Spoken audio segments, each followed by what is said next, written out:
Olá, sejam todos muito bem-vindos. Eu sou o professor Guilherme Alves de Melo Franco, especialista em direitos material e processual do trabalho e previdenciário pela Universidade Estácio de Sá do Rio de Janeiro, formado em Direito pela Faculdade de Direito da Universidade Federal de Juiz de Fora, Minas Gerais. Estou a desenvolver no meu canal do YouTube, Guilherme Alves de Melo Franco Estudar Direito, um curso gratuito sobre os direitos material e processual do trabalho, que tem por objetivo o estudo da consolidação das leis do trabalho, artigo por artigo, e como livro base os meus comentários à reforma trabalhista, Lei 13.467, de 13 de julho de 2017, lançados pela editora Juruá de Curitiba, no Paraná.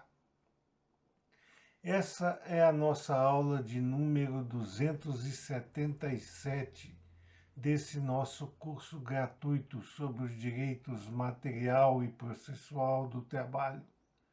E nela estaremos a desenvolver nossos entendimentos a respeito dos artigos 897, 897-A, 898, 899 e 900 da Consolidação das Leis do Trabalho, que tratam dos agravos, embargos, recursos e depósitos recursais. Nesse sentido, nos diz o artigo 897 da Consolidação das Leis do Trabalho que cabe agravo no prazo de 8 dias de petição das decisões do juiz ou presidente nas execuções. As decisões interlocutórias não são recorríveis de imediato no processo judiciário do trabalho, de acordo com o que dimana do artigo 893, parágrafo 1º da Consolidação das Leis do Trabalho, para garantir a celeridade processual, devendo as mesmas serem impugnadas no recurso da decisão definitiva. Portanto, o agravo de que trata o artigo 897 da Consolidação das Leis do Trabalho, em sua alínea A, que seria o agravo de petição das decisões do juiz ou presidente nas execuções, não pode ser manejado para comprometer decisão interlocutória, porque elas não são recorríveis de imediato no processo judiciário do trabalho. Então, somente as decisões definitivas ou que tenham capacidade de definir os rumos finais da ação reclamatória de direitos é que poderão ser objeto de agravo de petição. Há também uma situação bastante importante que, apesar da Consolidação das Leis do Trabalho dizer especificamente que o agravo ele cabe das decisões do juiz ou presidente nas execuções, não existe mais a figura do presidente após a extinção da representação paritária na Justiça do Trabalho, tema que nós já abordamos às escâncaras em nossas aulas anteriores. Então, cabe agravo de petição no prazo de 8 dias das decisões do juiz ou presidente nas execuções. Outra situação que merece nosso alerta nesse sentido é que os prazos processuais são contados em dias úteis, de acordo com o que estabelece o artigo 775 da Consolidação das Leis do Trabalho, descontando o dia do começo e incluindo o do final. Portanto, quando o artigo 897, consolidado, nos informa que cabe agravo no prazo de 8 dias, ele quer dizer que são 8 dias úteis. Continua a nos dizer o artigo 897 da Consolidação das Leis do Trabalho, que cabe agravo no prazo de 8 dias úteis, como já vimos, de instrumento dos despachos que denegarem a interposição de recursos. Então, caberá o agravo de instrumento contra os despachos que denegarem a interposição de recursos. Aqui também cabe a nossa intervenção no sentido de que o agravo de instrumento no processo judiciário do trabalho tem finalidade diversa da que se apresenta no processo civil. O agravo de instrumento aqui no processo judiciário eletrônico do trabalho só é cabível dos despachos que denegarem a interposição de recursos. Fora isso, não vai caber agravo de instrumento a respeito de outros despachos que não forem aqueles que denegarem a interposição de recursos. Continua a nos dizer o artigo 897, seletista, desta feita em sua linha B, parágrafo 1º, que o agravo de petição só será recebido quando o agravante delimitar justificadamente as matérias e os valores impugnados, permitida a execução imediata da parte remanescente até o final nos próprios autos ou por carta de sentença. O que nos diz esse parágrafo 1º da linha B do artigo 897 da Consolidação das Leis do Trabalho? Que o agravo de instrumento, o agravo de petição, ele só será recebido quando o agravante no corpo deste agravo de petição delimitar de forma justificada, ou seja, não adianta só estabelecer quais os limites do agravo de petição, mas ele tem que justificar porque aqueles são os limites que o agravo de petição está a apresentar ao juízo. Então, ele vai ter que delimitar justificadamente as matérias e os valores impugnados. Então, ele tem que delimitar as matérias de que trata o agravo de petição e também os valores impugnados, se estes forem objeto de agravo, permitida sempre a execução imediata da parte remanescente, ou seja, daquela parte que não foi objeto do agravo de petição, até o final, nos próprios autos ou por carta de sentença. Atualmente, com o processo judiciário eletrônico do trabalho, a execução dos valores que não foram objeto de agravo de petição é feita imediatamente nos próprios autos eletrônicos em que ela se encontra imiscuída. E a carta de sentença atualmente tem muito pouca utilidade em face do processo judiciário eletrônico do trabalho. Continua a nos dizer o artigo 897 da Consolidação das Leis do Trabalho, dessa feita em sua alínea B, parágrafo 2º, que o agravo de instrumento interposto contra despacho que não receber agravo de petição não suspende a execução de sentença. Portanto, ele não tem efeito suspensivo o agravo de instrumento interposto contra despacho que não receber esse agravo de petição e, portanto, a sentença continuará a ser executada normalmente sem nenhuma interrupção por causa do agravo de instrumento interposto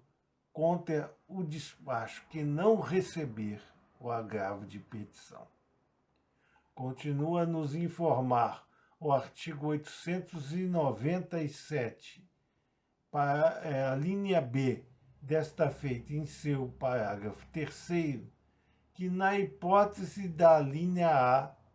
desse artigo, ou seja, na hipótese em que haja a interposição de agravo de petição, o que vai acontecer? Vai acontecer que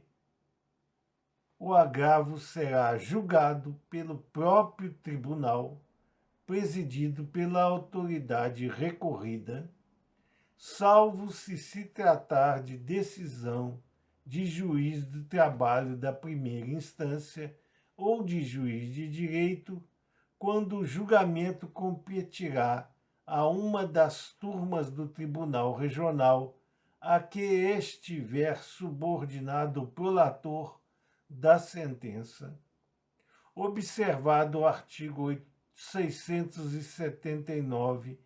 a quem remeterá as peças necessárias para o exame da matéria controvertida em autos apartados ou nos próprios autos, se tiver sido determinada a extração de carta de sentença.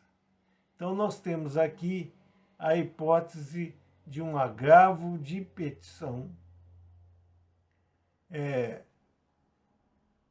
que será julgado pelo próprio tribunal presidido pela autoridade recorrida, naquelas hipóteses em que o agravo de petição seja interposto perante o tribunal, ou se acontecer que é normal, que normalmente acontece dentro do processo judiciário eletrônico do trabalho, se tratar de decisão de juiz do trabalho de primeira instância. Então, normalmente acontece isso, os agravos de petição são interpostos face à decisão de juiz do trabalho da primeira instância ou de juiz de direito, observado sempre aquela situação que nós já viemos falando durante todo esse nosso curso gratuito de direitos material e processual do trabalho, que hoje, com a distribuição judiciária das varas do trabalho, dificilmente vai haver alguma situação em que haja a necessidade da presença de juiz do direito com a determinação de justiça do trabalho, de decisão de justiça do trabalho em curso em nosso território nacional. Então, é difícil que o juiz de direito tenha ainda alguma jurisdição sobre temas de direito processual e material do trabalho. Neste caso, quando o agravo foi interposto contra a decisão do juiz do trabalho de primeira instância, o julgamento competirá a uma das turmas do Tribunal Regional do Trabalho a que estiver subordinado o prolator da sentença, observando-se sempre o disposto no artigo 679, a quem este remeterá, que o juiz remeterá a uma das turmas do Tribunal Regional as peças necessárias para o exame da matéria controvertida, lembrando sempre que, com o advento do processo judiciário eletrônico do trabalho, esta situação de remessa de peças já não tem mais fundamento, porque o processo vai ser automaticamente endereçado a uma das turmas do Tribunal Regional do Trabalho competente nos próprios autos, mesmo que tiver sido determinada a extração de carta de sentença, porque a carta de sentença também vai constar do processo judiciário eletrônico do trabalho. Continua a nos dizer o artigo 897 da Consolidação das Leis do Trabalho, desta feita em sua linha B, parágrafo 4º, que na hipótese da linha B desse artigo, o agravo será julgado pelo tribunal que seria competente para conhecer o recurso cuja interposição foi denegada. Esse parágrafo 4º, ele se situa na hipótese do agravo de instrumento, quando houver a denegação de continuidade do recurso, o que será decidido pelo tribunal que é competente para conhecer do recurso cuja interposição foi denegada. Então, neste caso, havendo a denegação da interposição de qualquer recurso, a hipótese será de agravo de instrumento e será julgado pelo próprio tribunal que seria competente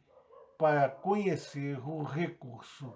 cuja interposição foi denegada. Continua a nos dizer o artigo 897 da Consolidação das Leis do Trabalho, em sua linha B, parágrafo 5º, que, sob pena de não conhecimento, portanto, aqui é importante, sob pena de não conhecimento, as partes promoverão a formação do instrumento do agravo, de modo a possibilitar, caso provido, o imediato julgamento do recurso denegado, instruindo a petição de interposição. Continuamos a lembrar a vocês, de maneira mais contundente, que com o advento do processo judiciário eletrônico do trabalho, não há mais necessidade de formação de agravo, porque o agravo vai subir nos próprios autos eletrônicos e todas as peças estarão arregimentadas nesse processo judiciário eletrônico do trabalho à disposição das turmas julgadoras e dos juízos de assunção e decisão do caso ventilado pelos agravos. Então, não há mais a necessidade de instruir a petição de interposição do agravo com as cópias da decisão agravada, da certidão da respectiva intimação, das procurações outorgadas aos advogados do agravante e do agravado, da petição inicial, da contestação da decisão originária, do depósito recursal referente ao recurso que se pretende destrancar, da comprovação do recolhimento das custas e do depósito recursal a que se refere o parágrafo 7º do artigo 899 dessa consolidação, porque tudo isso já está no processo judiciário eletrônico do trabalho e vai subir à disposição dos julgadores, dos sobrejuízos, a respeito de todas as matérias que foram ventiladas nos agravos. Também não é mais cabível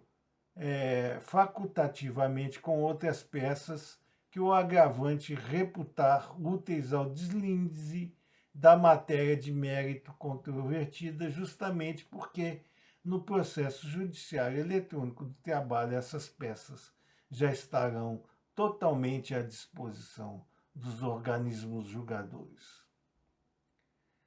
Continua a nos dizer o artigo 897, a linha B, desta feita, em seu parágrafo 6º, que o agravado será intimado para oferecer resposta ao agravo e ao recurso principal, instruindo-a com as peças que considerar necessárias ao julgamento de ambos os recursos. Aqui cabe a mesma situação. Não é mais necessário que se instrua com as peças que o agravado considerar necessário julgamento de ambos os recursos, porque elas já estarão à disposição dos organismos julgadores através do processo judiciário eletrônico do trabalho. Mas o agravado será sim intimado para oferecer resposta ao agravo e ao recurso principal nos temas previstos nesse parágrafo 6º da linha B do artigo 897 da Consolidação das Leis do Trabalho. Continua a nos dizer o artigo 897, consolidado através de sua linha B, desta feita, em seu parágrafo 7º, que, provido o agravo, a turma deliberará sobre o julgamento do recurso principal, observando, se for o caso, daí em diante, o procedimento relativo a esse recurso. Então, no mesmo julgamento em que for provido o agravo, quer dizer, for recebido e aceito o agravo e julgado pelo seu provimento, a turma também julgará o recurso principal que tinha sido travado, observando, se for o caso, daí em diante, o procedimento relativo a esse tipo de recurso. Se for um recurso ordinário, vai ser o procedimento relativo a esse recurso. Se for um agravo de petição, e aí por diante, cada recurso com o seu procedimento especial relativo. E será esse mesmo observado daí por diante, após o julgamento pelo provimento do agravo e sobre o julgamento do recurso principal. Continua a nos dizer o artigo 897, a linha B, desta feita, em seu parágrafo 8º, quando o agravo de petição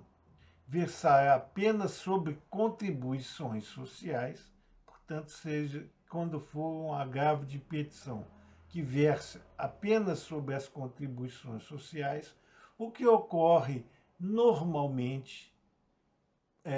por interposição da autarquia previdenciária ou do representante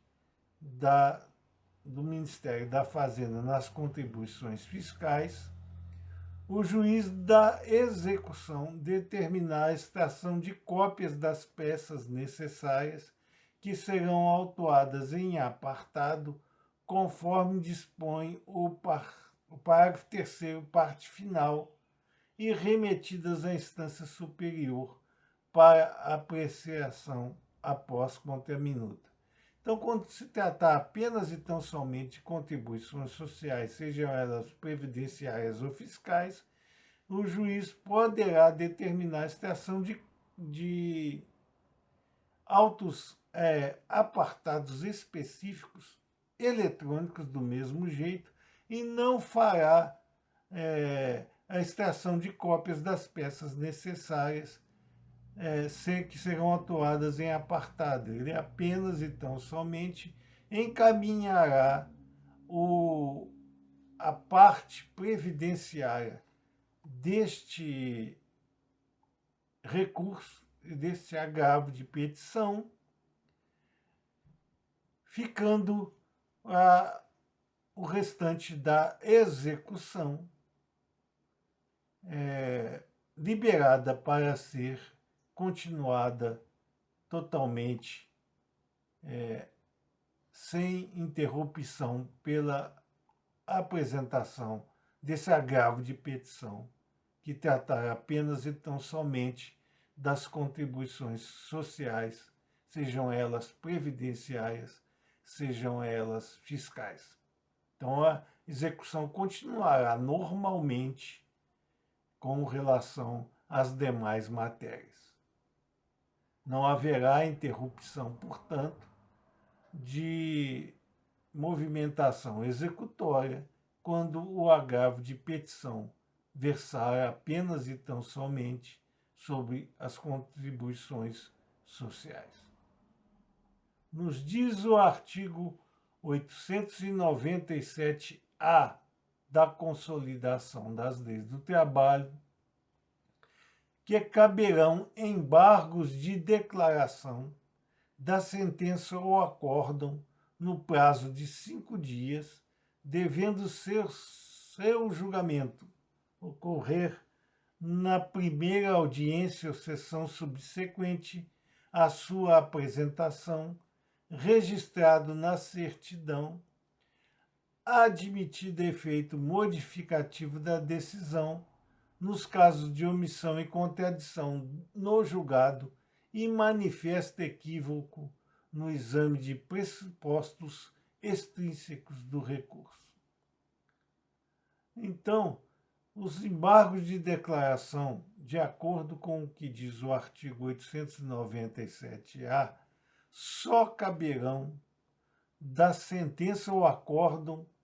no prazo de 5 dias, devendo seu julgamento ocorrer na primeira audiência ou sessão subsequente. Então, só cabe pela CLT, através do artigo 897-A, só caberão embargos de declaração da sentença ou do acordo. Todavia, o Código de Processo Civil Pátrio, ele determina que caberá agravo embargos de declaração sobre, além de sentença ou acordo, de qualquer decisão do juízo que portar omissão, contradição ou equívoco no exame extrínseco do recurso. Então, apesar de haver a regra própria do artigo 897-A, a consolidação das leis do trabalho admite, quando não houver incompatibilidade, a assunção de metodologia imposta pelo Código de Processo Civil para a solução de determinadas situações. Uma delas é essa do artigo 897-A, porque os embargos de declaração não serão somente sentença ou acordo, mas de qualquer decisão dos diversos juízos de primeiro, de segundo ou até de grau superior, que venha aportar qualquer tipo de omissão, decisão contraditória no julgado ou manifesto equívoco no exame de pressupostos intrínsecos do recurso. Então, é muito mais ampla a situação de cabimento dos embargos de declaração, podendo ser eles ventilados, inclusive, com qualquer decisão nos autos que tenha em si omissão ou mesmo situação obscura ou equivocada a respeito do exame das matérias afeitas àquela decisão, não só com relação às sentenças ou acordos. Nos diz o artigo 897-A da Consolidação das Leis do Trabalho, dessa feita em seu parágrafo 1º, que os erros materiais poderão ser corrigidos de ofício ao requerimento de qualquer das partes. Então, o próprio juiz pode corrigir erro material que ele detectar na sua própria decisão, ou mesmo fazê-lo a requerimento de qualquer uma das partes interessadas. Então, os erros materiais não dependem de embargos de declaração e podem ser corrigidos a qualquer tempo por mera petição das partes ou mesmo de ofício pelo próprio prolatador da decisão. Continua a nos dizer o artigo 897-A da Consolidação das Leis do Trabalho, dessa feita em seu parágrafo 2º, que eventual efeito modificativo dos embargos de declaração somente poderá ocorrer em virtude da correção de vício na decisão embargada e desde que ouvida a parte contrária no prazo de 5 dias. Portanto, o eventual efeito modificativo só pode existir no caso de embargos de declaração em virtude de correção do vício da decisão embargada, ou seja, quando o juiz entender que a parte tem razão e vai modificar a decisão corrigindo o vício apontado, mas somente poderá fazê-lo desde que ouvida a parte contrária no prazo de 5 dias úteis. Então, neste caso, se o juiz detectar que é possível haver efeito modificativo na decisão dos embargos de declaração, ele terá que imediatamente e automaticamente ouvir a parte contrária no prazo de 5 dias úteis para evitar qualquer nulidade na correção da sentença, do vício da decisão, fazendo com que remaneça o efeito modificativo dos embargos de declaração. Continua a nos dizer o artigo 897-A, seletista, desta feita em seu parágrafo 3º, que os embargos de declaração interrompem o prazo para interposição de outros recursos por qualquer das partes, salvo quando eles forem intempestivos, houver irregularidade de representação da parte ou ausente a sua assinatura. Então, os embargos de declaração, eles sempre vão interromper o prazo para a interposição de qualquer outro recurso, por qualquer das partes, salvo nas situações em que os embargos de declaração são intempestivos, ou seja, aviados fora dos prazos legais, for irregular a representação da parte ou ausente a sua assinatura. Aí cabe uma discussão a respeito se o juiz poderá fazer com que a parte seja notificada para corrigir tais erros, tais situações, embora o parágrafo 3º deste artigo 890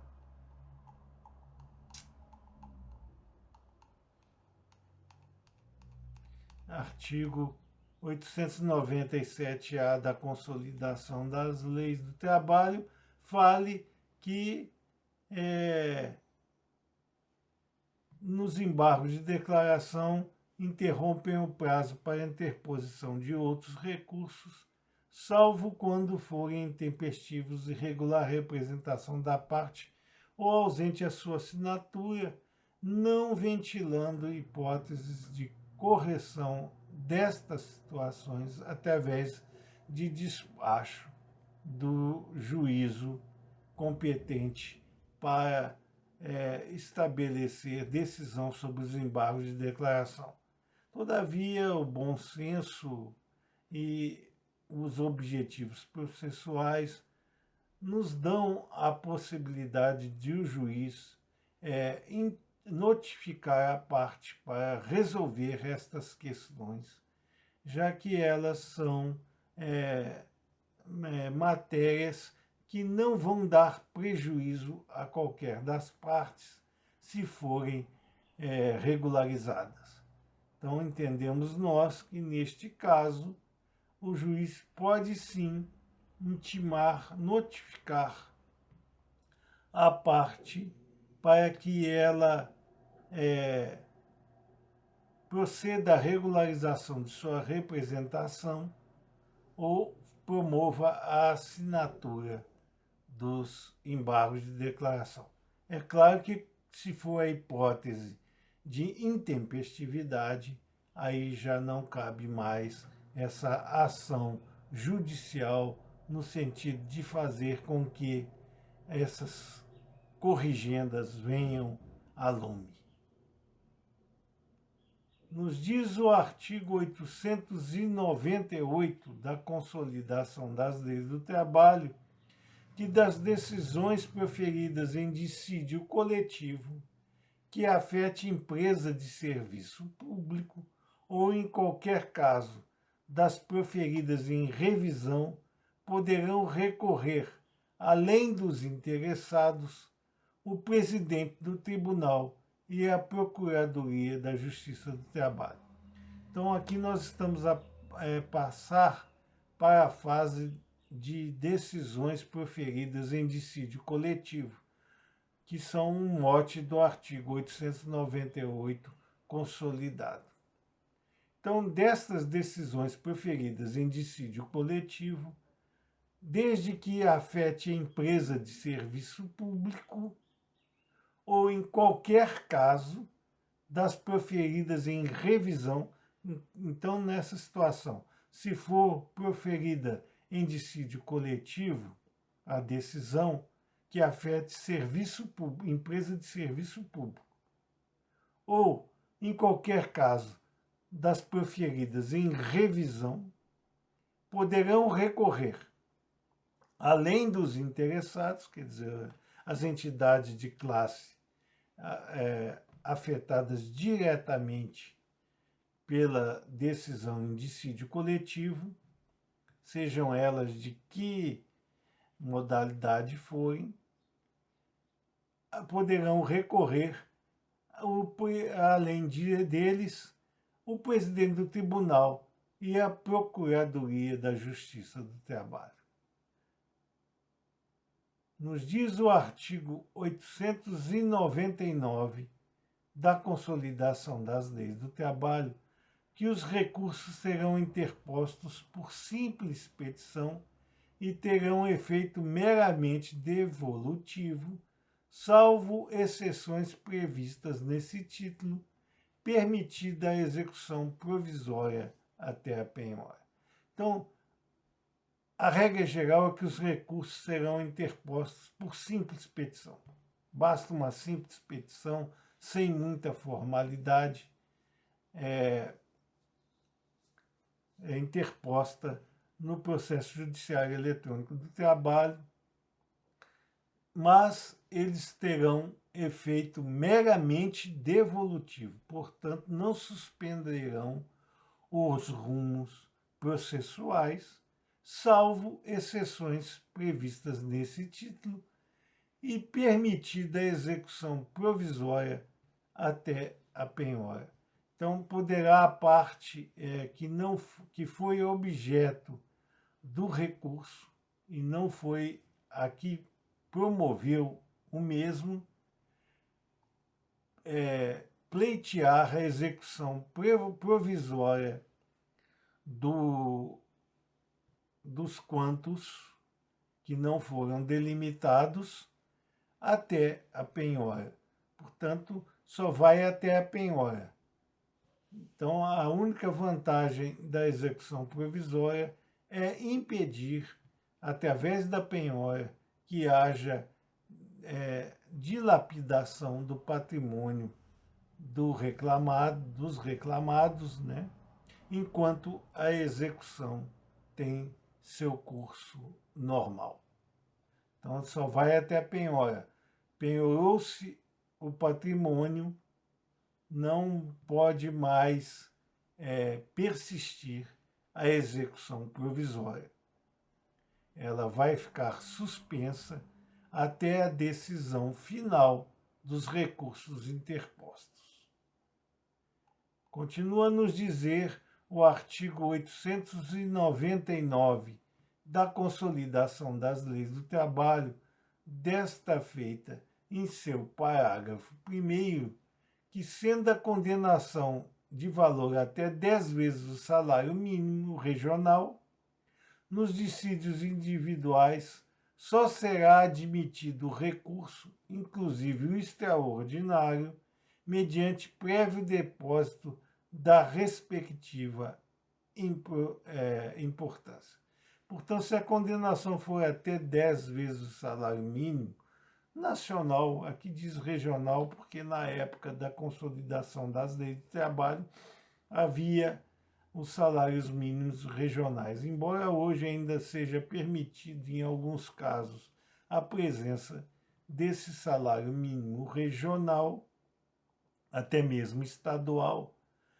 A regra é que a condenação seja estabelecida até o valor de 10 vezes o salário mínimo nacional. Nos dissídios individuais, só será admitido o recurso, inclusive aquele recurso extraordinário para o Supremo Tribunal Federal, mediante o prévio depósito da respectiva importância. Então, para recorrer, não cabe a regra prevista pelos depósitos recursais do Tribunal Superior do Trabalho, devendo a condenação ser depositada para fins de recurso em sua integralidade. Transitada em julgada a decisão recorrida, ordena-se-á o levantamento imediato da importância do depósito em favor da parte vencedora, por simples despacho do juiz. Então, transitou em julgada a decisão, foi vencido o reclamante ou foi vencido o reclamado, a parte vencedora, por simples despacho do juiz, poderá levantar imediatamente a importância do depósito. Nos diz ainda o artigo 899 da Consolidação das Leis do Trabalho, desta feita em seu parágrafo 2º, que, tratando-se de condenação de valor indeterminado, o depósito corresponderá ao que for arbitrado para efeito de custas pela junta ou juízo de direito até o limite de 10 vezes o salário mínimo da região. Este parágrafo 2º do artigo 899 da CLT tem que ser visto à luz do processo judiciário eletrônico do trabalho e das tabelas de depósito recursal previstas pelo Tribunal Superior do Trabalho. E condenação de valor indeterminado, o depósito vai corresponder ao que for arbitrado pelo juízo até o limite de 10 vezes o salário mínimo da região, ou seja, até 10 vezes o salário mínimo da nacional, por imposição do Tribunal Superior do Trabalho através das tabelas respectivas de depósitos recursaram e de custas. Não existe mais, como já dissemos diversas vezes, junta de conciliação e julgamento, tendo sido elas substituídas pelas varas do trabalho com um juiz monocrático. Então não há mais as juntas de conciliação e julgamento, e como voltamos a alertar que juízos de direito com função da Justiça do Trabalho hoje são situações bastante raras, para não dizer que elas não existem, que essas possibilidades já não existem mais através da distribuição judiciária da Justiça do Trabalho.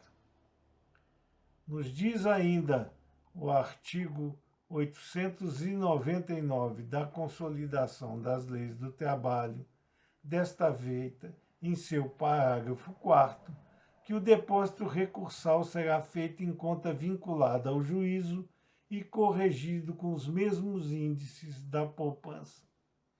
O depósito recursal, atualmente, ele é feito em conta vinculada ao juízo, continua sendo feito, mas ele é corrigido pelos índices específicos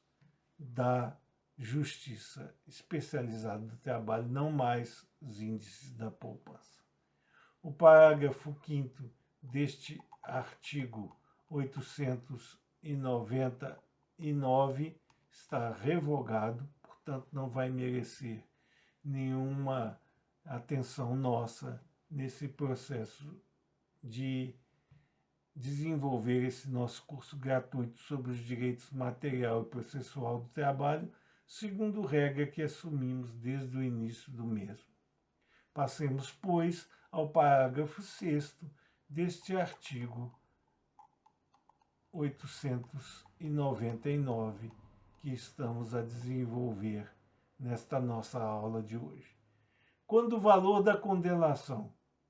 ou o arbitrado para fins de custas exceder o valor de 10 vezes o salário mínimo da região, o depósito para fins de recurso será limitado a esse valor. Então, quando o valor da condenação ou arbitrado para fins de custas exceder o limite de 10 vezes o salário mínimo nacional, o depósito para fins de recursos será limitado ao valor de 10 vezes o salário mínimo nacional. Continua a nos dizer o artigo 899 da Consolidação das Leis do Trabalho, desta feita, em seu parágrafo 7º, que no ato de interposição do agravo de instrumento, o depósito recursal corresponderá a 50% do valor do depósito do recurso ao qual se pretende destrancar, sempre lembrando que, se a parte estiver sob os auspícios da justiça gratuita, essa regra não vale e não pode ser aplicada. E se também houver já a integralidade do depósito do valor da execução, não vale mais a regra do parágrafo 7º deste artigo 899 da Consolidação das Leis do Trabalho. Nos diz o artigo 899, seletista, desta feita, em seu parágrafo 8º, que quando o agravo de instrumento tem a finalidade de estancar recurso de revista que se insurge contra a decisão que contraria a jurisprudência uniforme do Tribunal Superior do Trabalho, consubstanciada nas suas súmulas ou em orientação jurisprudencial, não será obrigatório que se efetue o depósito referido no parágrafo 7 desse artigo. Então, quando o recurso de revista, quando o agravo de instrumento pretender destencar recurso de revista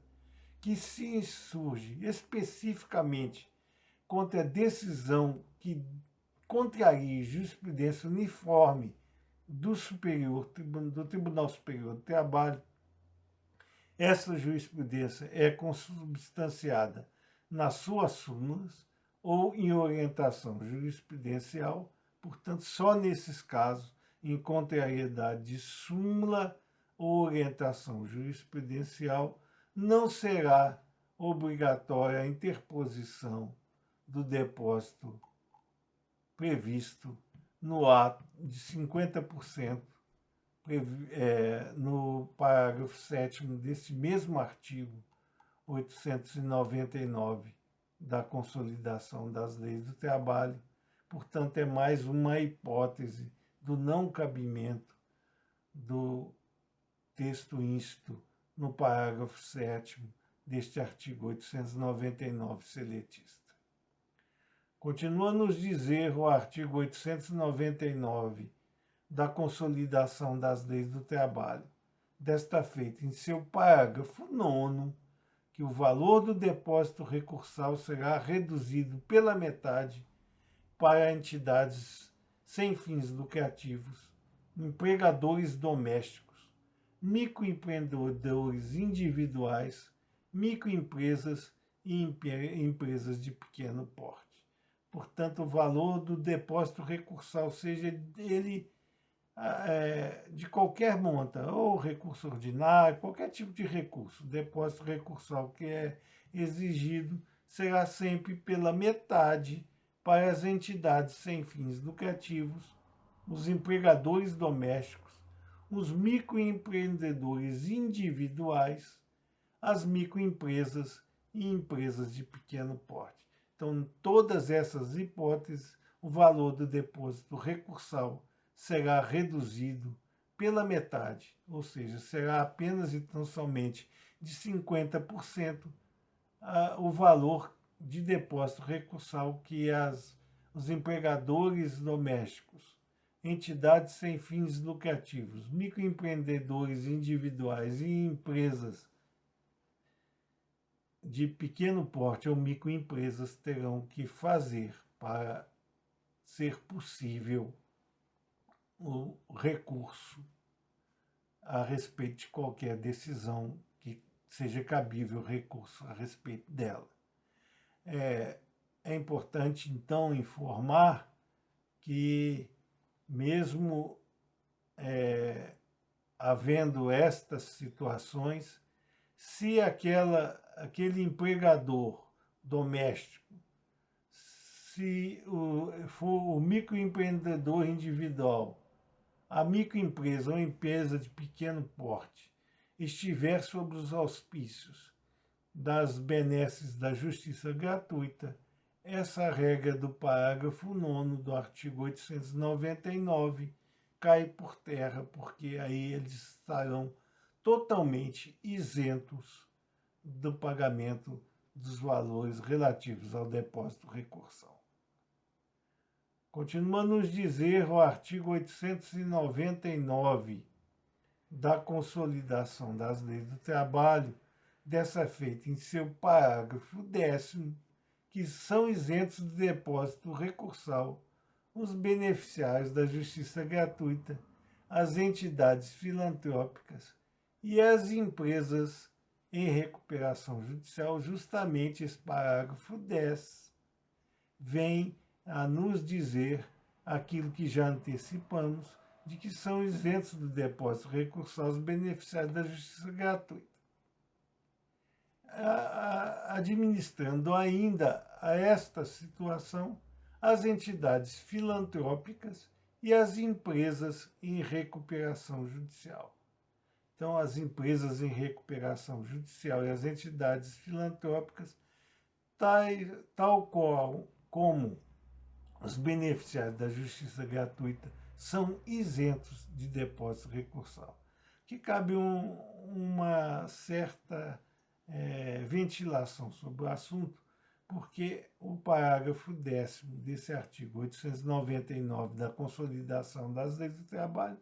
fala em empresas de recuperação judicial